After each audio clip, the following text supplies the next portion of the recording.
BBOR Black Box Online Radio, coming to you from West Virginia at heart and from around the globe.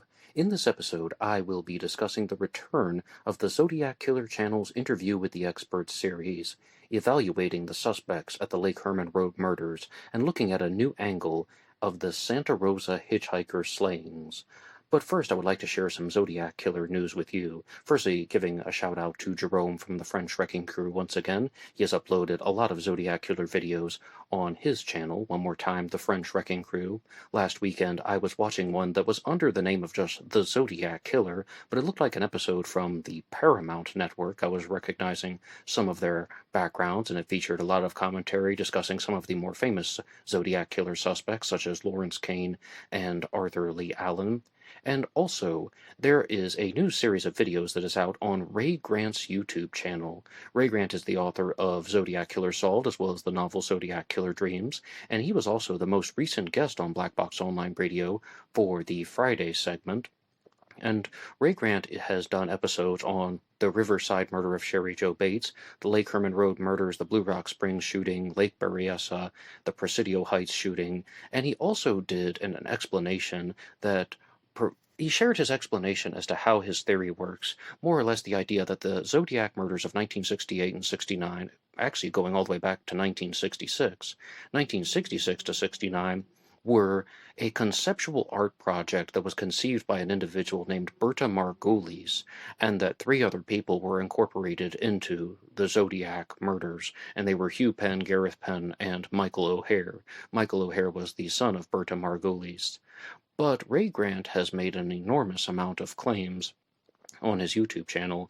I really liked his episode about the Lake Berryessa stabbing, but I found that one of the biggest disagreements that I would have with him is that he views the Lake Berryessa stabbing as not a premeditated murder, not even an attempted murder, but rather that the intention of the assailant at Lake Berryessa was to commit a ceremonial stabbing, and he might have some good ways of tying this together, but this is discussed very frequently, and that is that the Zodiac was a serial killer who committed his crimes by gun, but at Lake Berryessa he committed the crime by knife, the stabbing of Brian Hartnell and Cecilia Shepard, and Ray Grant stated in his video on Lake Berryessa, which you can hear on his channel, that he wanted the Zodiac, wanted to keep the victims alive so that they could tell the story of the costume.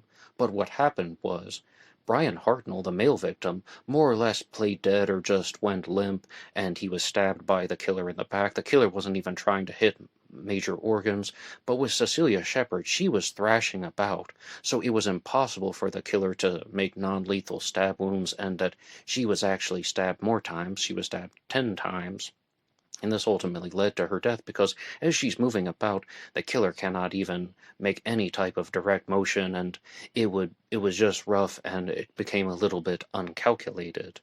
Now, this is discussed very frequently. I do think that Ray Grant is very good at tying things together and providing explanations, but I just don't see how the person who stabbed Brian Hartnell and Cecilia Shepard could have had the understanding and the foresight and the ability to expect that one or both of the victims would have survived that encounter, because I always go back to an episode of Zodiac Speaking that was done by Richard Grinnell and Mike Morford, where they said some things that were shared from one of the medical reports, that Brian Hartnell only lived by a millimeter. If the knife had gone a millimeter in the other direction, he would have passed away.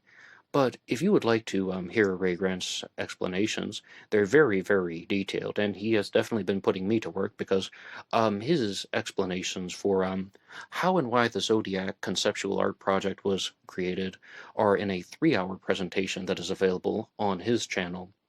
But I did notice that there was a particular section in that video where Ray Grant called out Richard Grinnell, and I'm going to play a clip right here, and I have something very important to share. That killer was not a sad little man who was walking around with 1.5 feet of drool hanging out of his mouth. So Richard Grinnell's dream of finding that person is pretty much dead. Okay, but it's not going to stop him. He's going to come out and he's going to accuse me of creating fiction, like with his next his next article. You have a point to say. You have something you want to say about me. Say it to me. Why don't you come on Ned DeHaan's channel and we'll debate? Okay. The only downside for you is you're going to get your head handed to you. Okay, but if you're that worried about the, well, I don't want to. Okay, I'm not going to be mean. So I'll just continue. But this is a guy who won't even show up on the video. At least one thing you can say about Druser is at least he shows up and you can actually see him on the video. You can't see Richard Grinnell and you can't see Mark Hewitt on videos. I don't know. Anyway. So I want to make something very clear, and that is that both Ray Grant and Richard Grinnell are welcome to come on this channel, Black Box Online Radio, to have a debate or a discussion.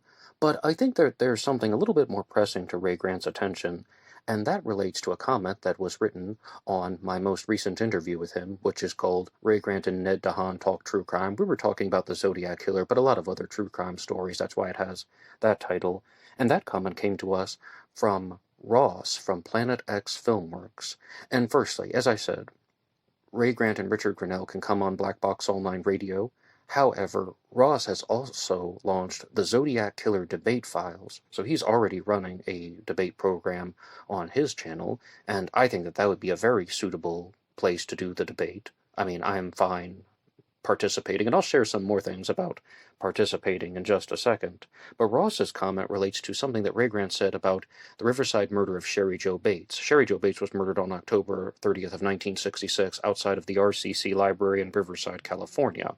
And the claim that Ray Grant made was that nobody saw her in the library, and that she was a very outgoing individual, had so many friends on campus, yet nobody witnessed her actually inside the library. Ross from Planet X Filmworks writes, Sherry Jo Bates wasn't seen in the RCC? What? Yes, she was.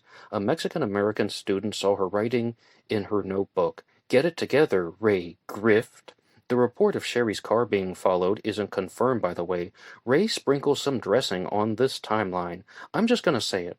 All this Time 17, Gareth Penn, Michael O'Hare theory is horse shit. Adding two other people is even less credible. People say that Thomas Henry Horan's Zodiac Killer hoax theory is out there, but this is some wild fiction, one of the most nonsensical theories of all time, to be honest.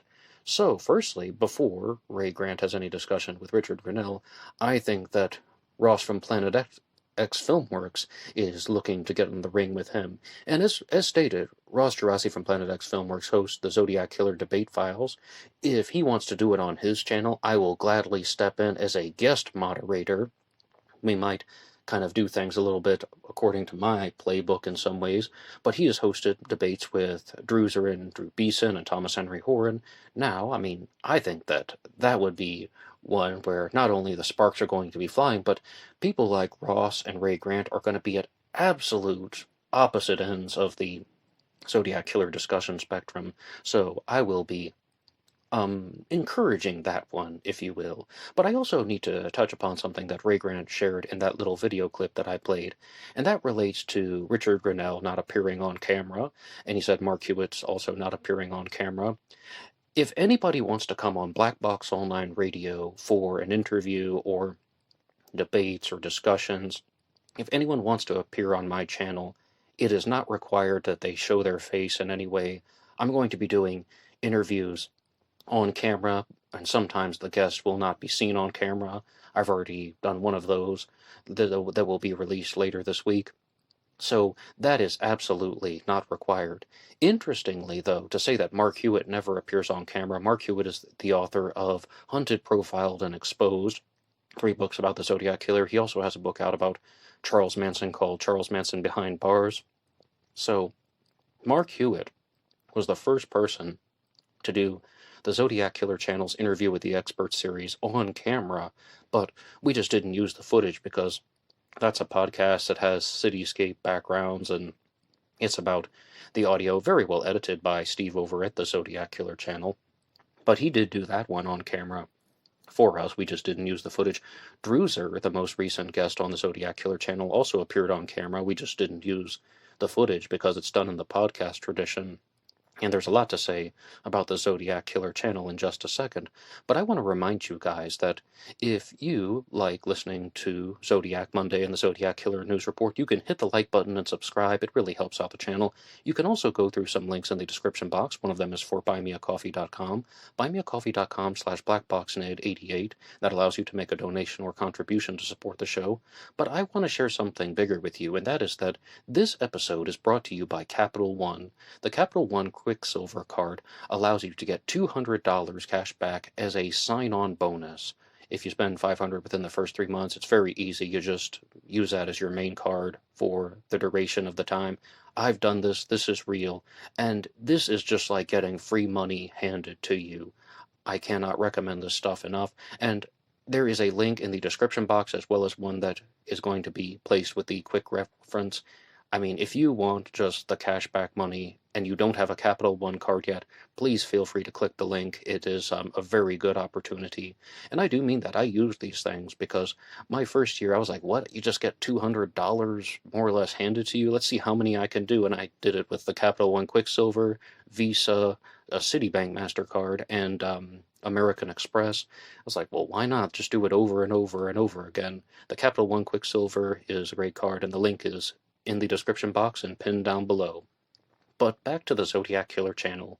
After nearly 2 years, the Zodiac Killer channel's Interview with the Experts series has returned, and the interview was recorded almost 2 years ago with Druser, also known as Andrew Gray, and he's getting a lot of airtime on Black Box Online Radio because I spent the majority of last week's episode talking about his debate with Thomas Henry Horn, and overall, I mean, we wanted to have an interview with someone who was a close follower of the Zodiac Killer mystery, but also someone who was not necessarily a published author or not the host of a podcast, but someone who had interacted a lot in the comments section as well as following other websites such as ZodiacKiller.com or ZodiacCyphers.com.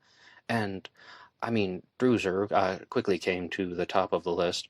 I really do appreciate all of his responses, and if you listen to the interview that we did, you know, he was trying to be fair and trying to be honest, and he's not trying to call out people or talk about people in a negative light, mostly in that interview that we did. And please look out for some more things coming on the Zodiac Killer channel. And Steve, who is the producer of the Zodiac Killer channel, messaged me and asked, Ned, would you be willing to host more interviews over there? And I said, yes, absolutely. I'm always willing to host interviews on the Zodiac Killer channel, so please look out for some future episodes over there. You can always like and subscribe to the Zodiac Killer channel as well as Planet X Filmworks, Ray Grant's channel.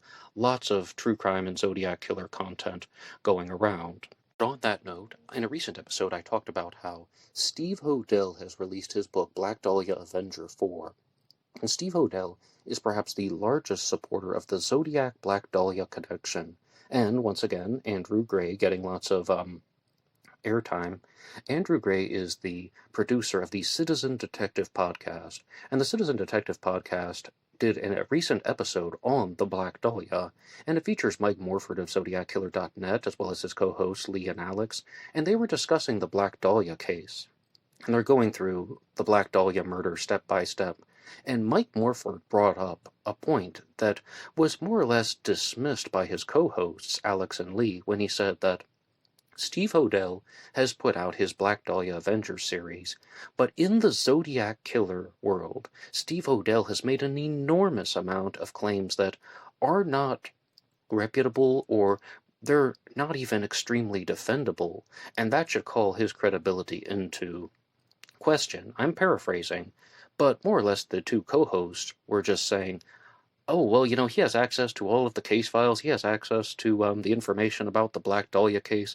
They didn't want to hear that type of thing, that, okay, problem A does not necessarily mean that problem B exists, because he's made wild claims about the Zodiac Killer, that his Black Dahlia theory might also be wild.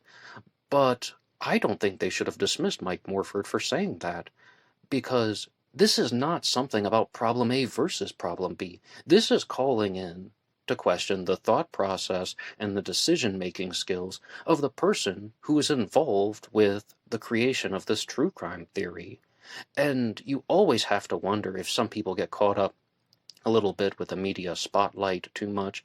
And I reached out to Steve Hodel and asked him to be a guest on the channel because he has this book out, and I want to talk to him about his Black Dahlia observations, even more so than the Zodiac Killer Black Dahlia connection. But Steve Hodel turned down appearing on BlackBoxOnlineRadio. He was very polite about it. He also turned down appearing on the Zodiac Killer channel's Interview with the Experts series because, I mean, I'll just get to the heart of the issue. He has a documentary that's in the works that will begin filming in 2024, and the producers of that documentary asked him not to make any, or not to participate in any interviews with channels like mine or the Zodiac Killer channel. I guess business is business. But let's go through this Black Dahlia Zodiac Killer connection real fast. Number one, the Zodiac Killer was somebody who snuck up on teenagers, fired some gunshots, and ran away. The Zodiac stabbed people like Berryessa, but they weren't excessively mutilated. The Zodiac shot a taxi driver in the head.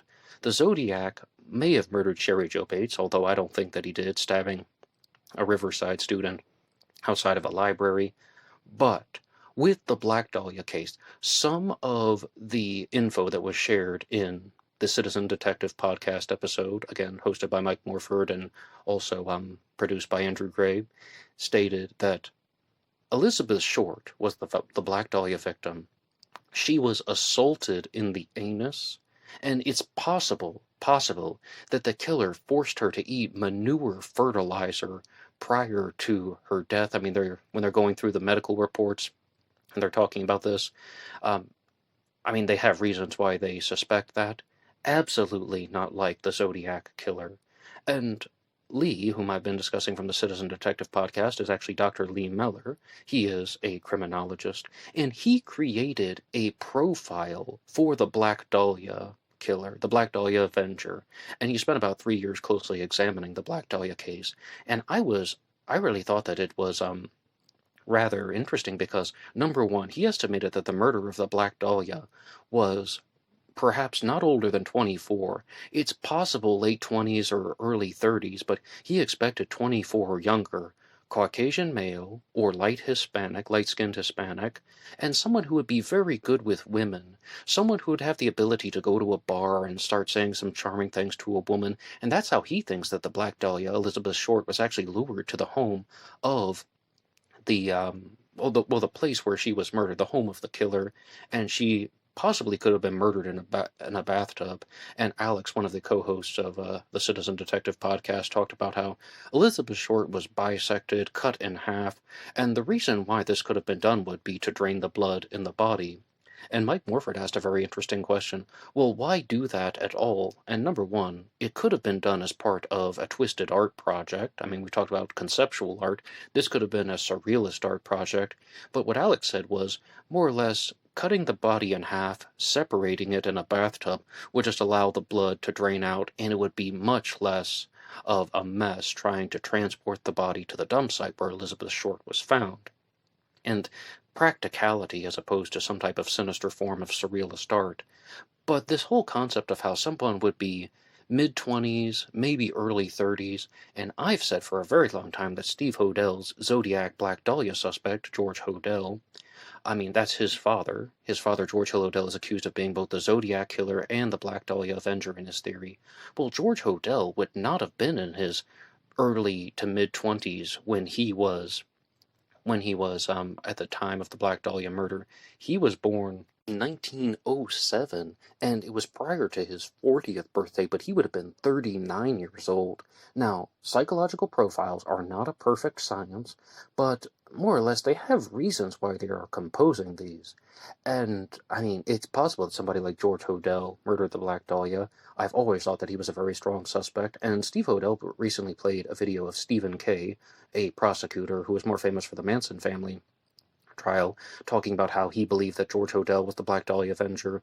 I mean, Stephen Kay has gone public multiple times saying that he thinks George Hodel was the Black Dahlia Avenger, but that is just an example of how lots of people support that theory, but it appears that there is some type of dispute with that, saying mid-20s, possibly early 30s, but not somebody who was 39 years old. Feel free to weigh in the comments section down below. I think the more important takeaway is, look at the differences about how Elizabeth Short was assaulted, about how she was degraded, about how her body was cut up. Absolutely nothing like the Zodiac killer.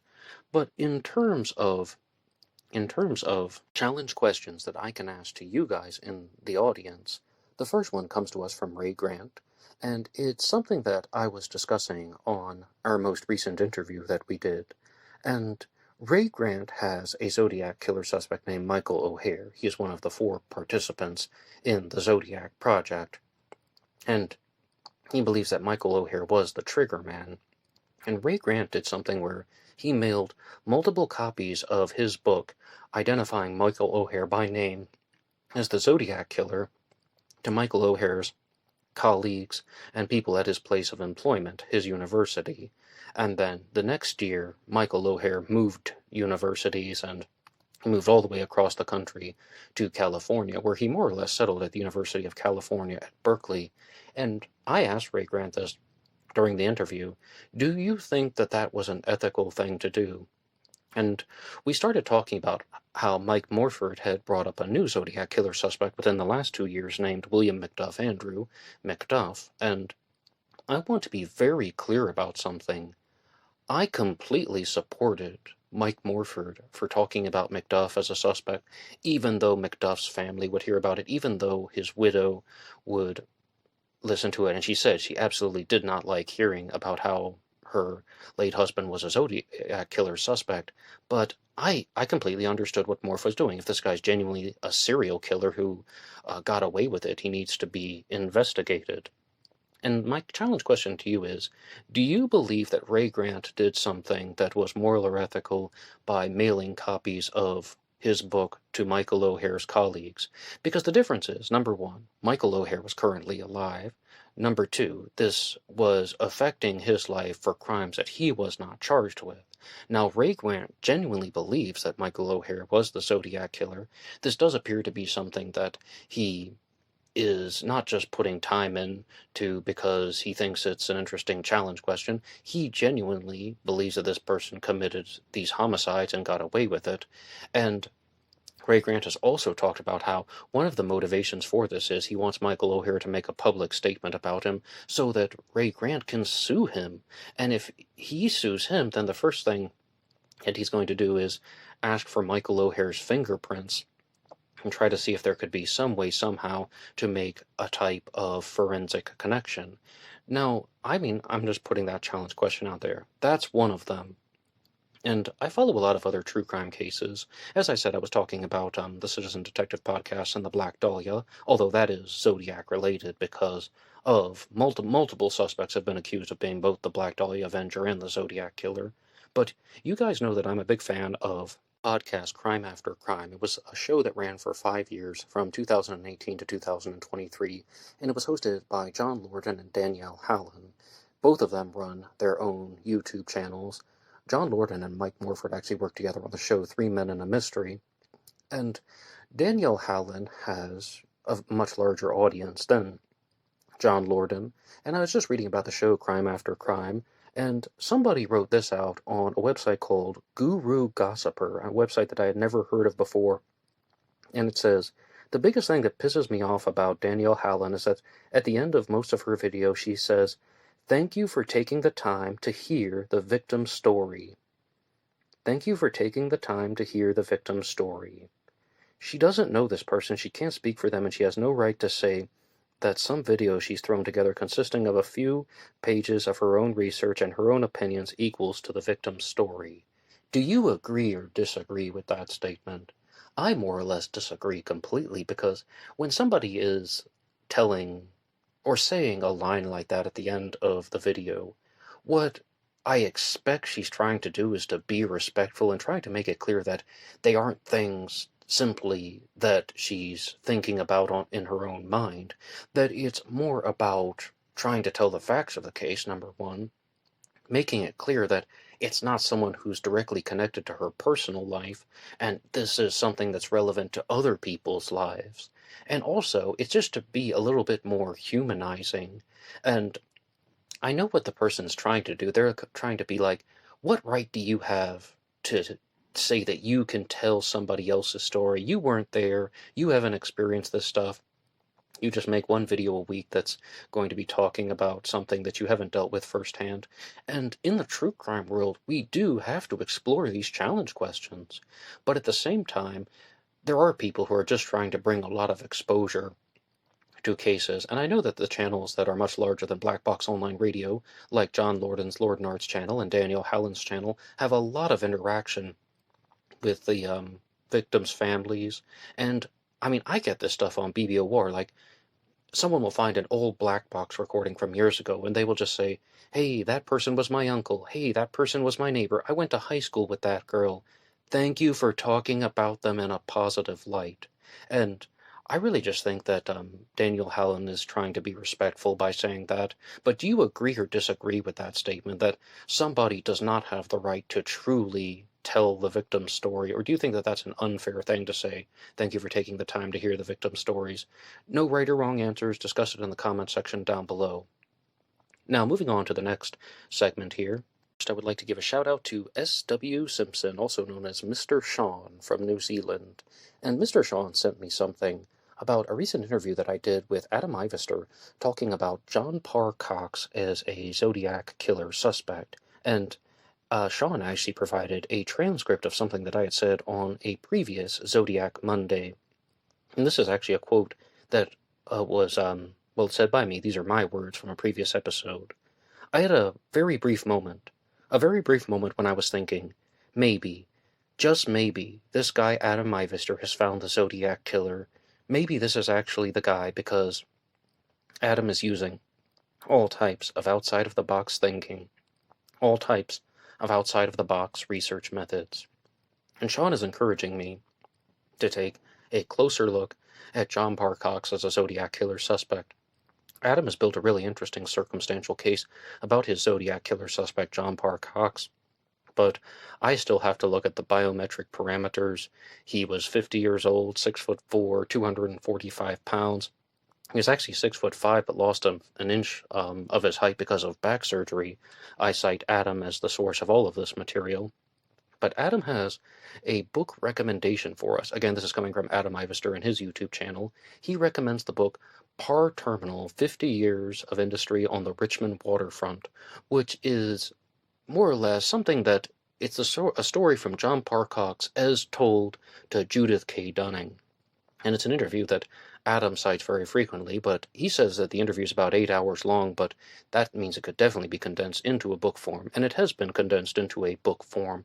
Parr Terminal is the name of this. I mean, you can see the similarity to John Parr Cox's name, and it's sharing all types of stories, and this is the book where Adam says that John Parr Cox is more or less dropping all types of hints and clues that he is the Zodiac killer, and that will be something that I'll be investigating in the future.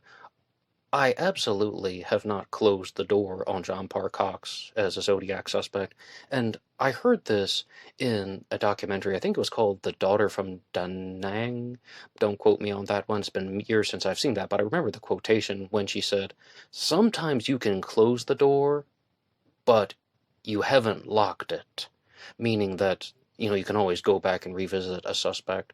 But in this episode, I said that I was going to talk to you guys about the Santa Rosa hitchhiker slayings, and I have to give a shout out to Moonlight, who had posted this on a previous episode, and I meant to talk about this on a recent Zodiac Monday, but it relates to the murder of a woman named Deborah Carrick in 1975. The Zodiac killer committed homicides in the 1968 and 69. Some people believe that the Zodiac killer evolved to commit murders in Santa Rosa, murdering hitchhikers, targeting lone females.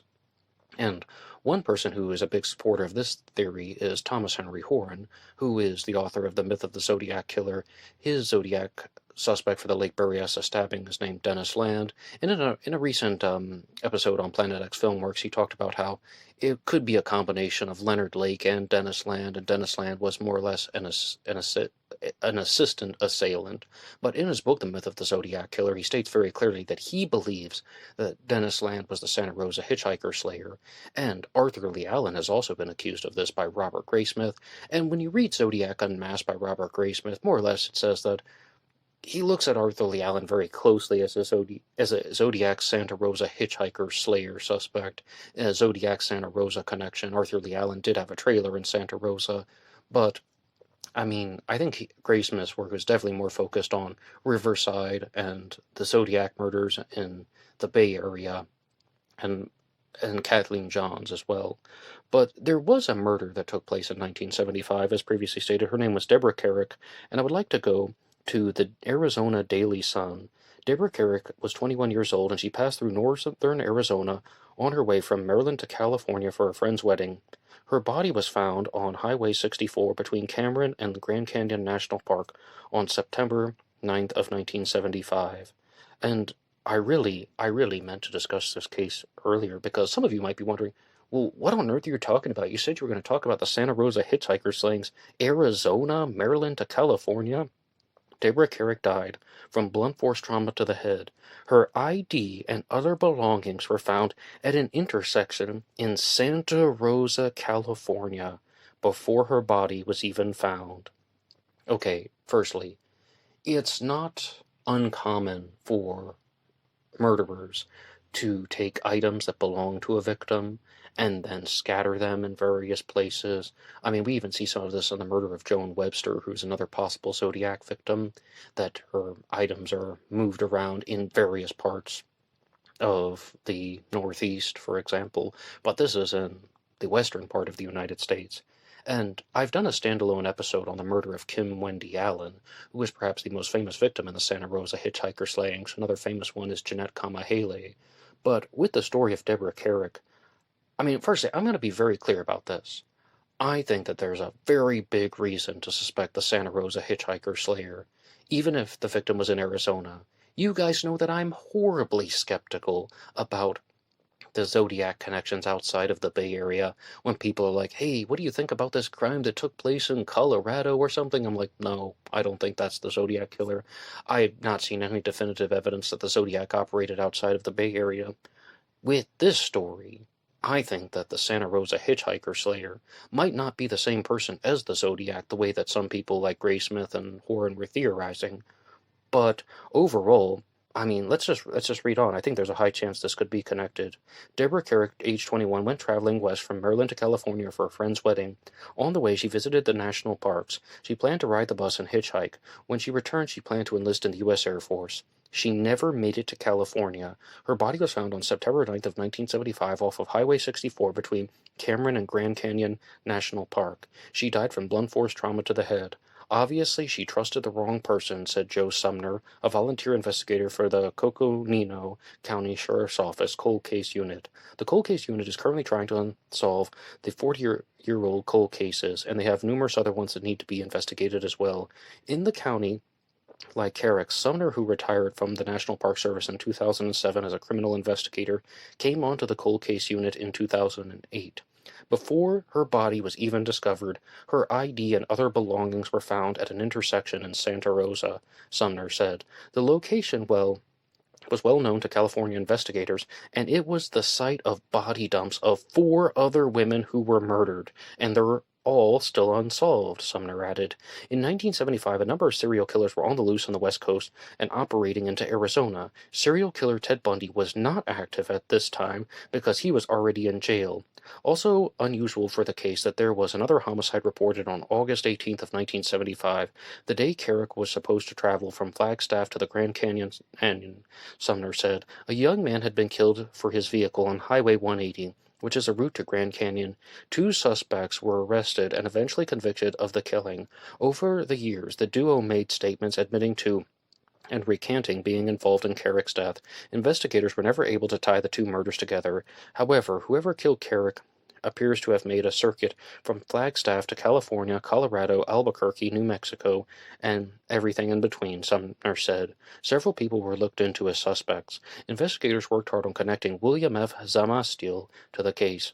He was a tow truck driver in Mojave County who had been convicted of 4 other homicides, all rapes and murders. Zama Steele had been out of prison and operating in the area at the time that Carrick disappeared and was killed. Now, even though I said my gut instinct was like, oh my goodness, this could be a Santa Rosa hitchhiker slayer, then I read this part here about they have this suspect who's a tow truck driver. That could definitely seem like somebody who's moving around in Arizona, murdering people, perhaps committing the murder of Deborah Carrick. But at the same time, I'm like, now wait a second. Just because he has committed these other 4 homicides, we know how many serial killers are operating in America and how serial killers like to use transportation centers as ways to get out of the state, get out of the region. And I just because he is in the area, it doesn't necessarily mean that he was the murderer of her. Interestingly, Sumner said in one of Zama Steele's rapes, he ordered the victim to dress after he had raped her. Investigators never tied Zama Steele to Carrick's death, and his whereabouts are unknown. Okay, here's a point, though. Why would somebody do that? Why would they tell the victim to dress after they've been raped? This is often done to keep the victim from freaking out or keep the victim from getting intensely emotional.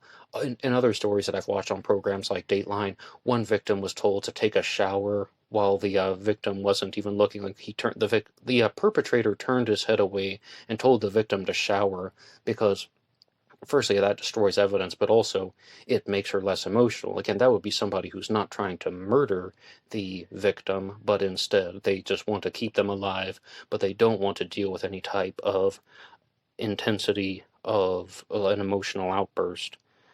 We have no evidence that she was sexually assaulted, Sumner said, about the circumstances of Carrick's death. Now, that's a strike against the Santa Rosa hitchhiker slayer because the Santa Rosa hitchhiker slayer was a sex offender, and it does appear that Zama Steele, this other person, also sexually assaulted the victims. That is a strike against them, but I'm still saying this is a very important red clue. Someone gets murdered in Arizona and her belongings are found in Santa Rosa at the same time. This is like right after the Santa Rosa hitchhiker slayings. I mean, that to me is a red flag. Eric's parents are now dead, Sumner said, but her sisters are still alive and her case is still much alive with them. You feel terrible for the family, he said. They were devastated by this. That's why the case is still important to us. The cold case unit has reviewed all of the evidence, and they will go over the evidence once again. This is one of the cases, if anybody knows anything, or heard anything, or anyone has mentioned anything to them, just contact us, Sumner said. I'm sure there are still people who were on Highway 64 that day.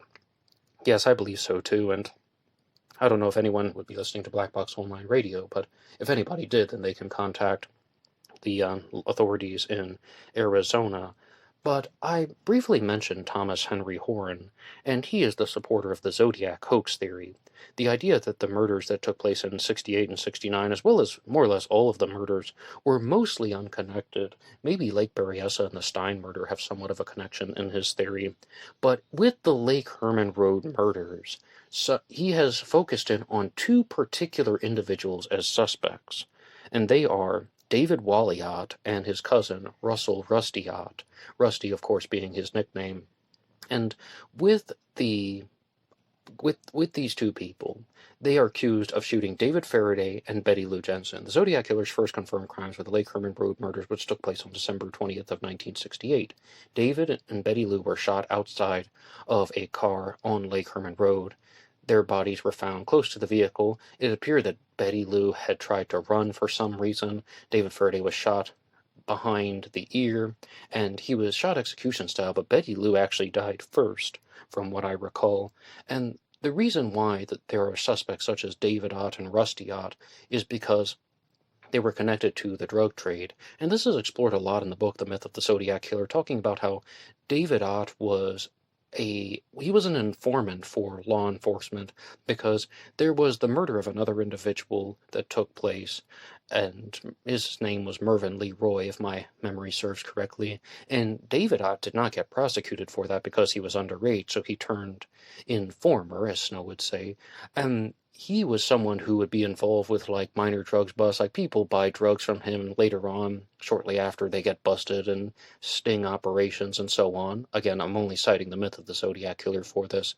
But there was another individual that he was associated with who was another criminal who had connections to the Hells Angels named Russell Ott. They were relatives, and one thing that Thomas Warren says frequently about them is they like to trade IDs, that they didn't even have their photos on their IDs so that they could swap them and you wouldn't really know who's committing the crime.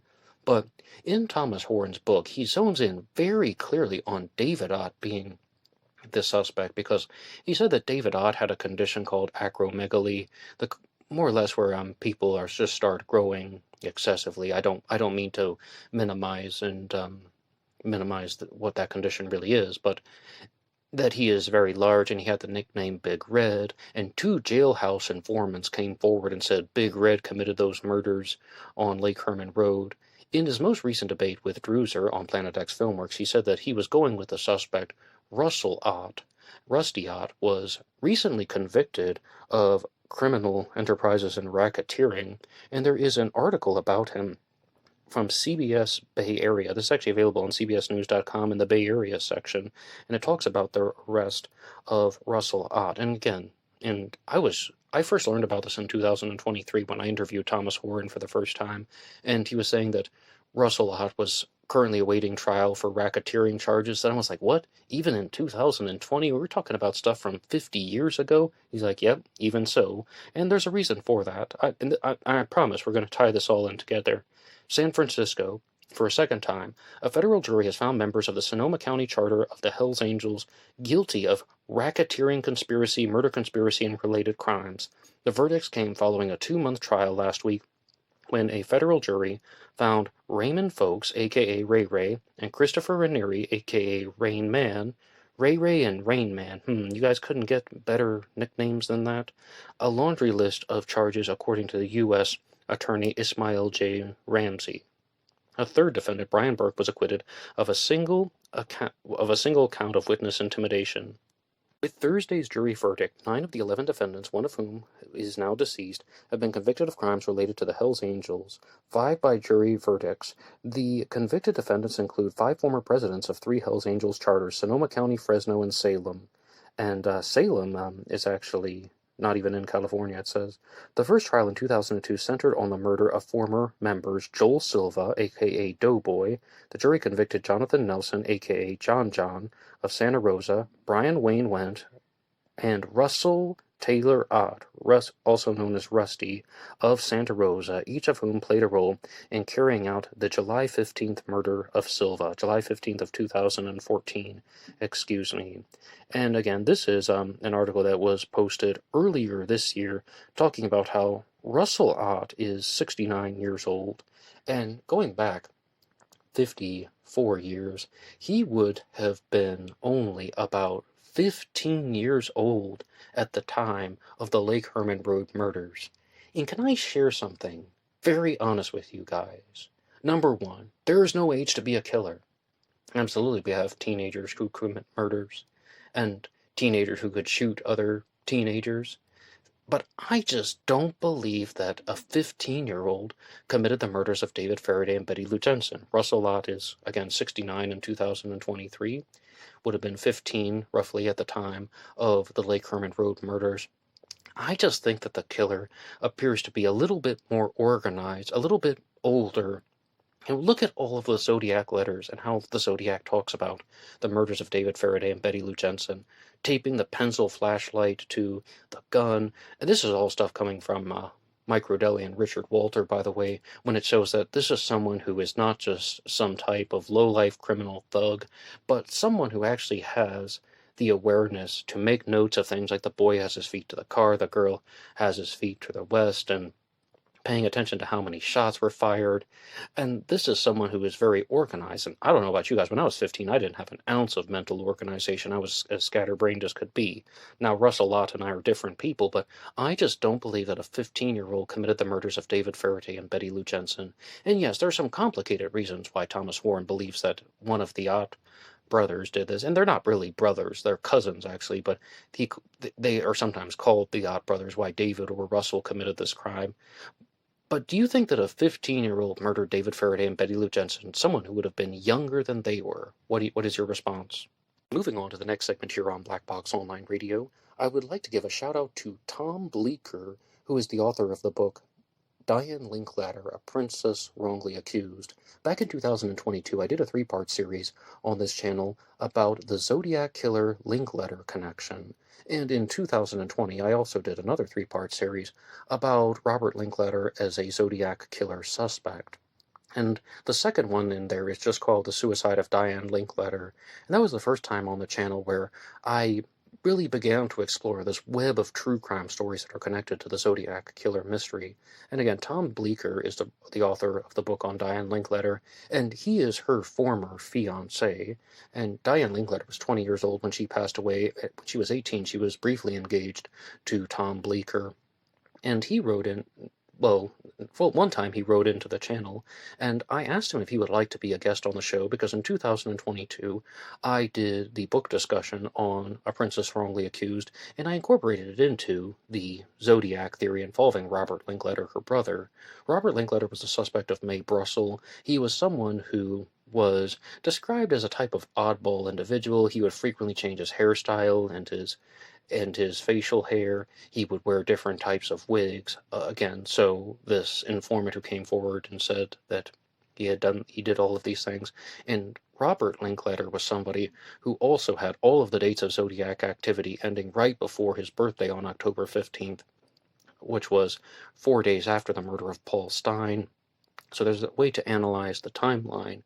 But the question that I was exploring in the 2022 series that I did, the Zodiac killer Linkletter connection, was Diane Linkletter a victim of the Zodiac killer? Because Diane Linkletter is murdered in 1969. She dies in 1969, and even in Tom Bleecker's book, it's about exploring the question, was she murdered, or was this a suicide? Was it an accident? And it looks at how Diane Linkletter could have figured out that her brother was the Zodiac killer, and either he accosted her and she jumped out of the window on accident, like trying to get away from him, or that he went to her apartment and intimidated her in some way. Maybe she was just overwhelmed with guilt about her brother being a serial killer. And was Diane Linkletter a victim of the Zodiac killer? And interestingly, Tom Bleecker did not listen to my entire series, but we both had some very similar conclusions. And there's another individual that was present during the death of Diane Linkletter who should have been in her apartment, and his name is Ed Durston. And I will just save you the trouble of listening to my 3 episodes. I believe that all of the people who think that Robert Linkletter was the Zodiac killer were under the misapprehension that Ed Durston was not there. Now, Diane Linkletter did call her brother, Robert, prior to her death, and more or less, he does get tied into this. But I'm going to play an audio clip that Tom Bleecker has recorded for the show. As of now, he has not agreed to come on and talk about Diane Linkletter, but you'll hear why in the audio clip that he has pre-recorded for Black Box Online Radio, and then I'll respond. Hello, Ned, and thanks for your email. I looked at a couple of your podcasts. I looked at part 1. On part 1, as I was watching it, and I'll just go over some of my notes and very informally, just to give you my thoughts. First of all, the Zodiac. There's no way that the Zodiac killer pushed Diane out of the window of her 6th floor apartment. That just didn't happen. She either fell out accidentally or was pushed out. I think she was there, as my book explains, she was out there yelling for help. She probably wanted someone to call the police. She had earlier been out on the balcony when Ed Durston went out and dragged her back when she was yelling again. If you look at the floor plan to Diane's apartment, it's easy to see how he could have blocked exit. There's only one door that came into that apartment. And there's a floor plan on the internet. Actually, both of your podcasts could use a lot more pictures. I've got a ton of pictures. I didn't put them in my book, but there's a lot of really good pictures, including a floor plan of Diane's apartment. Anyway, there's just no way that the Zodiac killer was there and he pushed her out the window. I would also say that I think there is no way that Diane knew anything about the Zodiac killer, or was she a witness to the Manson killings. And equally so, there is no way that she was killed because she found out about the Zodiac identity. If that was Robert, that Robert came over to her apartment and killed her or pushed her out the window because she knew of his identity. Not the least of which, the main problem is Ed Durston was there, and he would have been a witness to this. Anyway, I just, if you wanted me to be involved in a podcast with that kind of, it almost has the feeling of an Alex Jones with InfoWars. And granted, Alex Jones was very, very successful. I mean, he had a huge following. But eventually he just got so far out there with his conspiracy theories and his sensationalistic journalism that, his house of cards caved in. And now he's being sued for, I think, $2.7 trillion, which he'll never get out from under. He's probably finished. And I just have the sense that a lot of what I saw in the podcast was just so highly unlikely. But there's always an audience for that. I mean, there's always an audience that's going to say, gee, that's really interesting, Elvis is still alive and, all of those things. But it's not something that I would care to be involved with. If there was some really concrete good evidence somewhere that supported that kind of a theory, I wouldn't mind being involved. But I don't see it. It's just a lot of inference and a lot of speculation, and a lot of it is very far-fetched as far as in my view. And which leads me to feel that the main objective to your podcast isn't really Diane's death, except for the notion that you have that possibly she was murdered because she knew the identity of the Zodiac. And as previously stated, those were the words of Tom Bleecker, author of the book Diane Linkletter, Princess Wrongly Accused. He is the former fiancé of Diane, and this is one where he wanted to be very clear that he wrote the book because he wanted to clear her name. There is a very famous story that she jumped out of the window and died because she was high on LSD. And he just wanted to put that to rest. He believed that there was some type of foul play involving an individual named Ed Durston. And I think that it's very bizarre that he had not been aware of the idea that there are two people who had the name Ed Durston. One of them was a car salesman named Ed Durston, and then there is a Hollywood director named David E. Durston. And he was asking, where did I get that information that there are these two people who have this name and one of them has been wrongly accused of that? Well, it was on Wikipedia at the time, and somebody took it down even before I could, because after reading Tom Bleecker's book, it became very clear that it was not referring to the guy from Hollywood, who would have been much older than the Ed Durston that's actually in question. I believe that Ed Durston was 27 years old at the time of Diane Linkletter's death, and Ed Durston, the director, would have been in his 40s. And his name is actually David Edward Durston, under the professional name of David E. Durston. But just to show you an example of how this stuff is regularly reported, here's an article from grunge.com that was written by D.B. Kelly on October 26 of 2021, just citing the source. Who was David Edward Durston? At the center of this rather weird chapter in entertainment history is David Edward Durston, who, as Snopes says, sometimes went by his middle name, Edward or Ed Durston. He might be a household name today. He might not be a household name today, but fans of old-school grindhouse horror will undoubtedly be familiar with his most famous film, I Drink Your Blood. Amazing title. The movie got a shout-out at Durston's eventual obituary in the New York Times. The movie was a staple of horror at the time, but Ed Durston has been connected to several different suspicious deaths. One of them is that of Diane Linkletter. Who was Diane Linkletter? Diane Linkletter was a young aspiring actress with an incredibly famous father. Art Linkletter, who was a Canadian-born comedian, was born in 1912, and while he had an incredibly long career in show business, there's one project that nearly everyone will be familiar with, even if they don't know the name, and it's Kids Say the Darndest Things. According to Fox News, Art was one of the pioneers of reality television and helmed some of the longest-running variety shows in American television history. When it came to his own children, he knew heartbreak. Art died in 2010 at the age of 97. Diane Linkletter had high hopes for her own career in show business. She had already made a television appearance, and about a year before her death, she told the Pittsburgh Press that she was grateful for all the help and advice that her father had to offer. She was focused on being punctual and prepared and easy to work with. Unfortunately, she'd never realized her dream.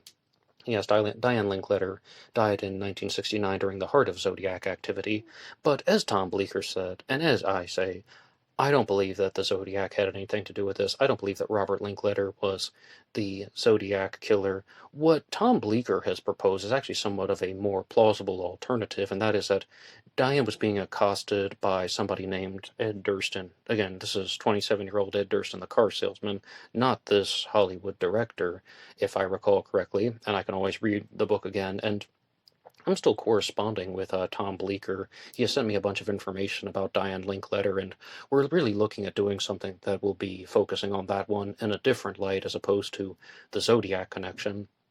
But also, there is this theory that this individual named Ed Durston was present, and he is trying to intimidate her in some ways. And she actually opened the window because she's trying to lean out and call for help and saying that this man is bothering her.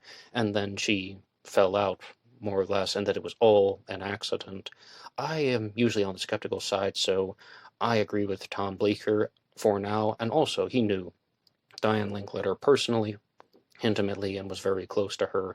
Rest in peace to Diane Linkletter and all the other victims that are discussed here. But in some previous Zodiac Mondays, I've also told you guys that I have been reading the book Homicide, The View from Inside the Yellow Tape by Cloyd Steiger. Cloyd Steiger also has a book out called Seattle's Forgotten Serial Killer, Gary Gene Grant, and I've asked Cloyd Steiger if he'll be a guest on the show in the future. Maybe he will accept. And in this book, he talks about how homicide investigators examine cases, and I have really found that it's been very valuable because it really just reinforces the point that a lot of what a homicide detective does is not really like investigating the Zodiac case, where you have this complicated serial killer mystery. Sometimes they're crimes of passion, sometimes they're crimes of panic, and a lot of times there's another form of criminal behavior going on. And that brings us to a story that is shared in the book Homicide, The View from Inside the Yellow Tape about the murder of Barbara Sherratt, who was the daughter of a dentist. And Barbara Sherratt was murdered, and somebody left a note behind that says 401 and 403 are dead. 401 plus 403 are dead. There was a plus sign adjoining the two numbers. And they were in an apartment building, and Barbara Sherratt was in apartment 401, and the person in 403 was fine. So they began looking through the building, and they found that her boyfriend lived in 303, apartment 303, and he attempted suicide. His name was Alvin, and then he's taken to the hospital, and then he begins to just break down and give a confession saying that it was all self-defense. She came at him with a knife, and then he took the knife from her. He was able to get the knife away from her, and he just tried to hit her to get her to stop, and he ended up stabbing her. He tried to hit her a second time, and he ended up stabbing her on accident. And immediately, I do not believe that there's any truth to that. Could you just imagine if you're trying to stop somebody from hitting you, and you accidentally stab them with a knife? Maybe once, but twice? Twice? They do look at this stuff when they're investigating homicide cases, because anybody who watches 48 Hours or Forensic Files will remember that there are examples of when people say that if they were shocked that they had stabbed the person on accident, then they would have dropped the knife. No, I didn't hear those exact things, but I was thinking about an episode of 48 Hours called The Bugs Bunny Defense. Complicated story, but somebody accidentally shot someone twice, but they were shooting in a straight line, and the forensics investigators just said if it had been an accident, they wouldn't have been able to fire in a straight line twice. I'm using the same type of thinking here. If somebody accidentally stabbed somebody once, and they're just shocked and overwhelmed, wouldn't they have just let go of the knife? I mean, how overwhelmed do you have to be that you stab somebody once in the neck and once in the side on accident? I mean, I just found that to be a very bizarre story. And a lot of the cases that have been discussed in the book Homicide, The View from Inside the Yellow Tape are very much about true crime cases where the detectives are investigating people who don't have the best exit strategies, who don't have the best plans that aren't very well thought out, whereas the Zodiac Killer is extremely lucky and extremely well thought out. But the Zodiac had one thing. When I said he's well thought out, the Zodiac had exit strategies. And the Zodiac also put thought into his cryptograms and his clues and the messages he's leaving behind. Not something as simple as 401 and 403 are dead. That's dumb. The Zodiac had something that was a little bit more intelligent. And the Zodiac used that type of intelligence to avoid the investigators, whereas somebody like Alvin, who murdered Barbara Sherratt, he just really had no exit plan. Now, maybe it wasn't a premeditated murder. Maybe there was a fight and he stabbed her, like in rage, or just lost control. But I do not believe the story that he just was trying to hit her and he stabbed her twice on accident. But then he attempts suicide. No exit strategy whatsoever, where somebody like the Zodiac committed the Lake Herman Road murders and most likely knew how to drive away. Drive away without being seen or noticed. The Zodiac most likely committed the Blue Rock Spring shooting, was able to drive away without being seen or noticed. The Zodiac committed the Lake Berryessa stabbing, and, well, he's wearing a hooded costume, so he wouldn't be noticed by anyone who was on the lake. And, of course, the Zodiac walks away from Paul Stein's taxi. Even though these are horribly risky things to do, the Zodiac could have been caught at any of these things or witnessed by even more people than who actually saw him. But the Zodiac had exit strategies, and I think the Zodiac put time and planning into his exit strategies, whereas somebody like the murderer of Barbara Sherratt did not. And in this episode, I'd like to conclude by saying your supporter shoutouts from BuyMeACoffee.com. Anybody who makes a donation or contribution will get a shout out on Zodiac Monday, and you can also support this channel by clicking on the Capital One Quicksilver link. If you don't have a Capital One card, you can do that too. But for BuyMeACoffee.com and the super thanks on YouTube, all supporters get a shout out here on Zodiac Monday. The first one comes to us from River Prawn Pottery, and the second one comes to us from Batman66. BuyMeACoffee.com. Batman66 bought you a coffee. Batman bought you a coffee. I never get tired of saying that. Thank you so much. And thank you to River Prawn Pottery as well. You guys are absolutely amazing for supporting Black Box Online Radio so regularly and consistently.